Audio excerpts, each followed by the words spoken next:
Most people quit Fallout 76 after level 50, and it's not really their fault. It's mostly due to the fact that you lose direction once the main quest line's done.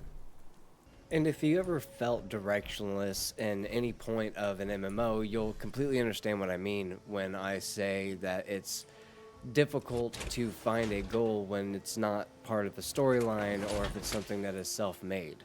And after this video, you should feel like you have a pretty good direction towards the end just based on my personal experiences, hopping off when the game wasn't doing what it needed to for me, and then figuring out ways to get better at the end game part of the game.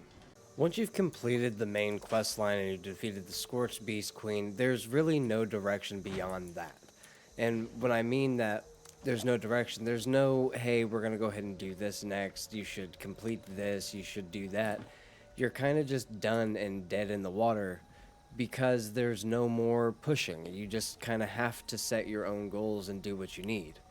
You kind of realize later that what you end up needing to do is building goals that compound on one another, meaning that when you're scrapping your legendaries or doing your grunt hunts, you're taking those and trying to get the mods you need for your next set of armor.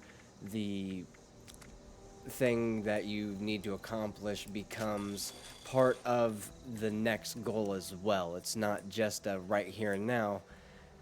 An example, a buddy of mine, Zox, hopped back on for a little bit while we were waiting on a game to play, and he already had his Chinese stealth armor, he had his fixer build, and he was having a hard time figuring out what to do next.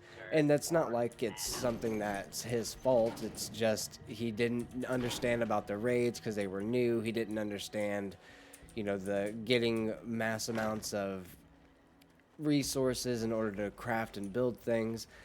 And it's because the game doesn't tell you to do that. It's not a absolute. I had a comment on the last video that I made, and it was talking about gathering ammo, and I had to figure out the best way for me to gather the ammunition that I needed, as well as crafting to get as much as I can. I also just recently got my Raider rep up to 100%, and we're allies, and I was able to go and gather the stuff in order to upgrade my weapon.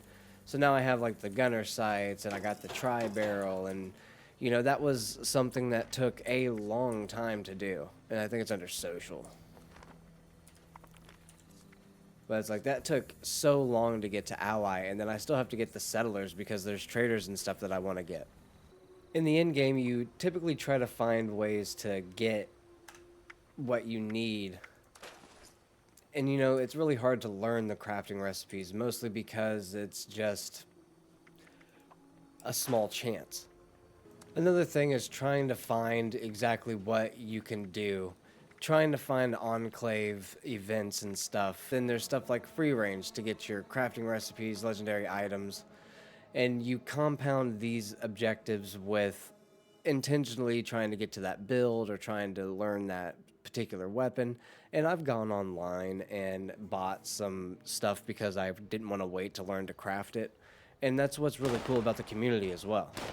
And now it appears that I may have goofed a little. As you can see, I'm missing my torso, but it looked like I had two of them. So maybe that was just a glitch, so we're gonna have to attempt to make one. 'Cause yeah, we're missing a chest piece.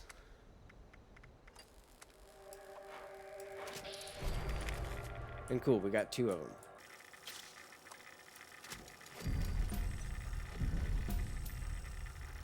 It's really not that great. And you'll hear it like time and time again. Grab everything that you can, try to keep your inventory as light as you can, try to get as much inventory space inside of your character as you can, your carry weight. As long as you're scrapping stuff and keeping it stored where it needs to be stored, you're usually pretty good. When it comes to actually setting your goals, a raid, obviously I've mentioned in practically every video I've made, or collectors. I just recently got my Raider reputation up to ally, and I immediately went and spent all my gold billion on the Gauss minigun plans because that's what I wanted. I wanted to be able to get it all done. And Appalachia has a new corpse. So you're due. Now scram. And now I don't really have to do those, but sometimes, you know, you'll get treasury notes or stuff that you can use to further progress your character, get better crafting recipes. Pocketed robot armor chest and 3 treasury notes, baby. Ow! And then there's stuff like these enclave events in order to get like that plasma caster, the plasma rifle, the flamer, whatever the meta enclave event thing is.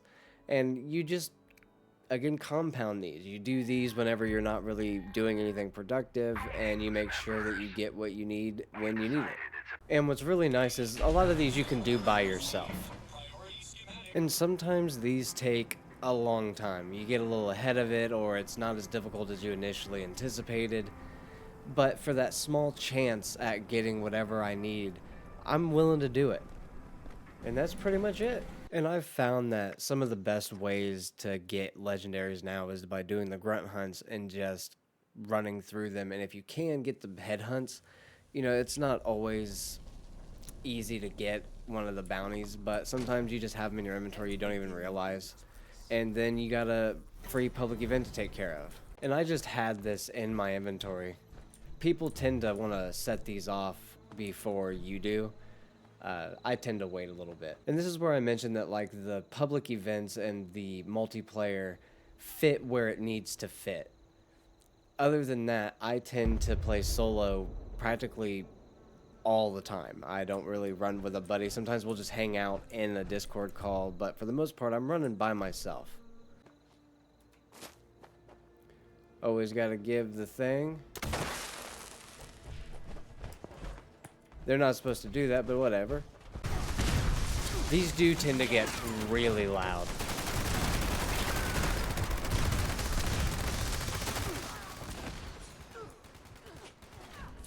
But then you take a look and, you know, you get plenty of caps, cartridges, rounds, all sorts of good stuff. Secret Service chest piece, some notes, you know, that's all good stuff. And here's where stuff gets a little troublesome. I really don't care. I have troubleshooter, so I can make it, so I'm gonna sell this one. I believe I have vampire as well. Now this one's not bad, but I have auto stim as well. So, now that we have some script, we'll go to Myrrh. And I just get the 2-star legendary armor because it can have Overeater on it. And then you just kind of do this. And you do this in hopes of getting one that pops up like so. And that's good stuff, you know, that's the fastest way to get a legendary module. And it's very much, not really end game, you can start doing this whenever. But it's better to get it when you need it. Feel free in the comments to put down what maybe you struggle with or things that you tend to find comfort in when you do the loops.